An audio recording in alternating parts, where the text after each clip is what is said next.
금요일장의 아시아 증시 온도 차이가 극명한 모습입니다. 중앙권 쪽 1% 내외 시세를 내주면서 나아가는 반면에 일본이나 일부 아시아 증시는 하락 전환하는 등 현재는 상승 전환했지만 오후장 들어서 탄력을 잃어가는 모습입니다. 간밤 트럼프 대통령의 관세 서한, 미증시 최고치 재경신 등 이런 호재에는 반응이 나오다 마는 모습이죠. 도쿄 증시가 특히나 그 모습이 잘 투영되는 듯 싶습니다. 우선 니케이 지수, 오늘은 미 반도체주 강세 힘입어 상승 출발하는 모습이었습니다. 반도체 섹터 중심으로 지수 상승세를 보였던 오전인데요. 다만 이제 차익 실현성 매도로 4만 선 근처에서는 저항이 나타나는 모습이었습니다. 특징주로는 패스트 리테일링이 주목받고 있습니다. 유니클로 브랜드의 소유주죠. 어제 실적을 발표했는데 4년 연속 최고이익을 기록하면서 급등세를 보였습니다. 하지만 오늘 장에서는 6% 넘게 밀리면서 지수에 하방 압력을 더하고 있고요. 니케이 지수 오늘 흐름 보시면 오전 장의 상승폭을 모두 반납한 채 오후 장에서는 하락불을 켜거나 현재는 강보합권 내에서 거래되고 있습니다. 이 시각 현재 39,677선 지나가고 있습니다. 트럼프 미 대통령이 상호관세 서한을 추가로 발송했습니다. 이번에는 브라질과 필리핀 등 8개 국가가 포함된 가운데 유럽과 인도가 제외되면서 관심이 쏠리고 있죠. 이와 관련해 인도에서는 빠른 시일 내로 대표단의 방미 일정이 예정돼 있다고 밝혔습니다. 한편 인도에서는 초대형 조선소 만들기에 한창입니다. 50억 달러를 투자해 8개의 초대형 조선소를 만들겠다는 계획이 발표됐는데요. 또 2047년까지 세계 5대 선박 건조국 진입을 목표로 앞으로 추가적인 투자가 있을 거라고 덧붙였습니다. 관세 합의 가능성, 또 조선 투자 소식에도 불구하고 인도 증시의 하락세는 3거래일 연속 지속되는 모습입니다. 오후장 들어서도 하락폭을 조금 줄이지 못하고 여전히 0.5%대 하락세를 보여주고 있고요. 이 시각 현재 82,726선 지나가고 있습니다. 글로벌 투자은행 JP모건이 베트남 주식시장에 대한 투자 의견을 비중 확대로 상향 조정했습니다. 일반적인 시나리오에서는 연말까지 1,500피, 낙관적인 시나리오에서는 1,600피까지 상승할 걸로 전망했습니다. 이런 상향 조정의 배경으로는 동남아 최초 대미 무역협정 체결국인 점, 또 정부가 적극적인 재정정책 역량을 갖추고 있는 점을 꼽았습니다. 여기에 20억 달러의 규모의 데이터 센터 건설 이슈가 더해졌습니다. 아랍에미리트 국영 인공지능 기업이죠. G42가 무려 20억 달러 규모를 투자해 베트남 호치민시에서 데이터 센터를 짓겠다고 공식 발표했습니다. 현재까지는 위치 그리고 규모만 공개됐는데요. 아직까지 구체적으로 일정이 밝혀지진 않았습니다. 이런 이슈에 따라서 오늘 시장에서는 AI 관련주들이 탄력을 받고요. 또 2거래일 연속 강세를 보이면서 오늘 베트남 VN 지수는 3개월 내 최고치를 재경신했습니다. 현재도 장중 고점인가 싶었는데 오후장 들어서는 고점 대비 상승폭을 좀 축소하는 모습이었고요. 이 시각 현재는 1,500선을 하회하고 있긴 하지만 여전히 0.86%대 강세 보여지고 있습니다. 지금까지 아시아 주요 증시 시황 전해드렸습니다. 네, 오늘은 중화권 증시 소식 들어보겠습니다. 하나증권 김경환 팀장 연결돼 있습니다. 팀장님 안녕하십니까? 네, 안녕하십니까? 네, 오늘 중화권 증시 상당한 강세를 보이는 것 같네요. 배경이 좀 궁금해집니다. 네, 일단 중국도 시장에 돈이 많은 것 같습니다. 유동성이 풍부한 것 같고요.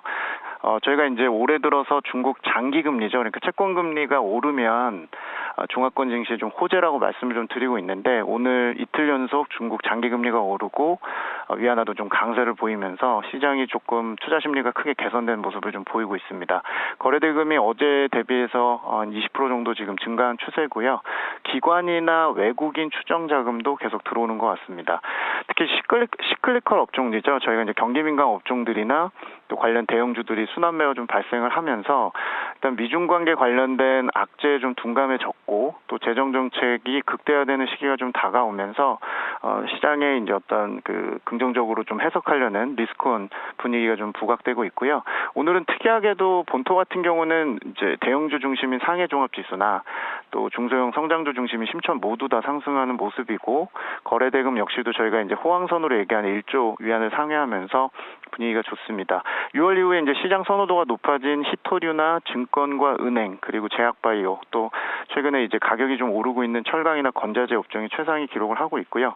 홍콩 같은 경우도 기술주 중심의 항생테크는 상대적으로 부진한 모습이지만 전통산업 비중이 큰 항생이나 항생 H지수가 계속 우위를 보이고 있고 역시 본토와 비슷하게 비철금속이나 증권 보험 또 최근에 스테이블코인 테마, 혁신약품 이런 테마주들도 상대적으로 좀 강세를 보이면서 저희가 이제 5월 달에 좀 좋았었던 신소비나 부동산 관련주들이 이제 시장을 좀 언더퍼폼 퍼포먼스하는 반면에 이제 순환매들이 좀 일어나면서 긍정적인 모습을 보이고 있습니다.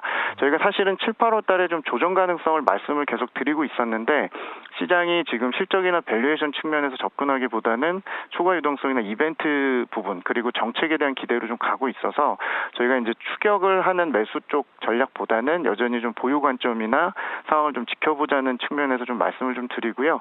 월 말로 갈수록 7월 하순으로 갈수록 이제 미국과 중국 간의 협상이나 또 미국, 중국과 EU 간의 협상이 좀 불확실성을 좀 키울 수 있기 때문에 그렇게 좀 지켜보실 필요가 있을 것 같습니다. 네, 계속해서 좀 더 보수적인 관점을 견지하고 계신 것 같습니다. 트럼프가 오늘도 지금 관세 발언으로 세계 시장을 지금 뒤흔들고 있는 상황인데 미국과 중국의 경우는 다음 달 12일까지 지금 관세 협상이 휴전 상태 아니겠습니까? 이거 어떻게 좀 마무리될 걸로 보세요? 네, 말씀하신 대로 이제 제네바 합의 이후에 이제 유예 기간, 휴전 기간은 8월 10일까지이기 때문에 이제 8월 11일 전에는 뭔가 합의를 좀 이뤄내야 되는데 결론적으로 저희는 8월 달에는 연장하지 않을까 이렇게 생각을 좀 갖고 있고요. 실질적인 빅딜을 8월 달에 기대하기는 좀 어렵고 궁극적으로는 9월 이후로 좀 넘어가는 어떤 가능성을 좀 높게 보고 있습니다. 일단 중국 입장에서 좀 말씀을 드리면 7월에 일단 주요국들 협상 결과를 좀 긴장하면서 중국이 좀 지켜보지 않을까 싶습니다. 아시는 베트남을 필두로 아세안 국가들이 지금 부과된 어떤 관세에 대해서 미국과 어떻게 타결하는지 여부를 좀 지켜보고 있고 중국도 지금 급한 부분이 역시 EU하고의 어떤 딜을 마무리하는 건데 이것도 7월 말에 수뇌부 회의로 잡혀 있는데 양쪽에 조금 파열음들이 좀 있습니다. 그래서 긴장감 하에서 이제 7월 말에 EU와의 중국과의 협상을 좀 봐야 될 것 같고요. 중국 입장에서는 미국과 아세안의 결과 그리고 본인들의 어떤 EU와의 결과에 따라서 8월 달에 이제 유예 만료를 앞둔 이제 미국과의 협상의 눈높이가 좀 결정이 되고 강경하게 가느냐 여부가 좀 결정이 날 것 같습니다. 최근에 젠슨 왕도 다시 중국을 가서 반도체 수출 관련 논의를 한다고 얘기를 하고 있고 또 히토류 관련해서도 미국 관련해서 크게 물량을 풀고 있지는 않는 분위기이기 때문에 히토류와 반도체를 두고도 양쪽 간의 기술 제재나 특정 품목에 대한 어떤 힘겨루기가 일단 8월까지는 좀 이어질 것 같고 궁극적으로는 9월 이후에 타결 시나리오 그리고 저희가 전망을 좀 더 드리면 최종 대중국 관세는 양쪽 합의에 의해서도 굉장히 낮아지긴 좀 어려울 것 같고요. 최근에 이제 저희가 30% 정도 관세를 유지하고 있는데 실질적으로는 30% 정도로 합의가 되고 실효세율을 조금 낮추는 선에서 대미 수출은 좀 중국이 타격을 받는 형태로 장기적으로 가지 않겠나 이렇게 보고 있습니다. 예. 팀장님 말씀대로 지금 중화권 증시 수준을 보면 살짝 좀 의아한 부분이 있습니다. 지금 중국의 지난달 생산자 물가 2년 만에 가장 크게 하락한 걸로 나왔습니다. 33개월 연속 마이너스라는데 구조적인 디플레이션 압력에 직면해 있다. 그런 와중에 경기 부양에 대한 기대만으로 이렇게 계속 올라가는 것인지 이 부분 좀 어떤 관점으로 보고 계세요? 정확한 지적이신데요. 사실 중국 생산자 물가는 실적의 프록시 지표, 대형 지표로 저희가 볼 정도로 생산자 물가가 이렇게 장기간 깊게 하락하는 것 자체가 중국 기업이나 실적 혹은 마진율에 굉장히 타격을 줄 수밖에 없어서 사실 지금 실적이나 어떤 가격 신호로 보자면 최근 중화권 증시 반등이나 이런 회복은 설명이 좀 안 되는 부분이 있습니다. 다만 이제 초과 유동성 상태가 굉장히 풍부한 상태고 재정이나 통화 정책에 대한 기대감이 있기 때문에 이제 이렇게 흘러가는 것 같고요.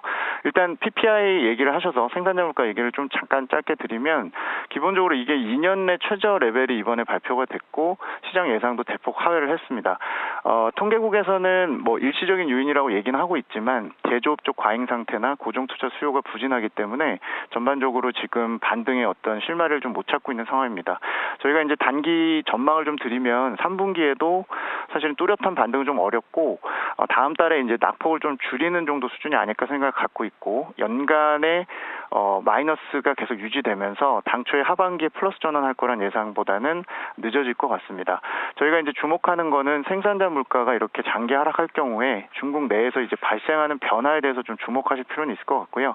저희가 어차피 주가는 좀 미래를 좀 보는 거기 때문에 단기 실적은 나빠지겠지만 생산자 물가가 과거에 이렇게 많이 하락했을 때 중국이 어떤 조처를 했는지 좀 보실 필요가 있고 저희가 저희가 이제 가장 참고할 수 있는 사이클이 지난번 생산자 물가가 이렇게 많이 떨어진 게 2013년에서 15년 사이였었는데 당시 이제 15년 말미에 지금 비슷하게 이제 중국의 구조 조정과 공급 개혁 신호들이 강화됐던 것들이 이제 2016년부터입니다. 이번에도 환경 자체는 좀 비슷하다고 생각을 하고 있고 제가 길게 말씀 안 드리겠지만 이번에 이제 어떤 복합적인 목표라든지 구조 조정 대상군들이 사실은 과거에 철강이나 화학 같은 쪽에서 이제는 뭐 태양광이나 배터리 쪽으로도 확산이 되고 있어서 앞으로 8월, 9월, 10월 달 이 3개월 정도 중국의 이제 구체적인 공급 개혁이나 구조 조정 조치들이 좀 나올 것 같고요.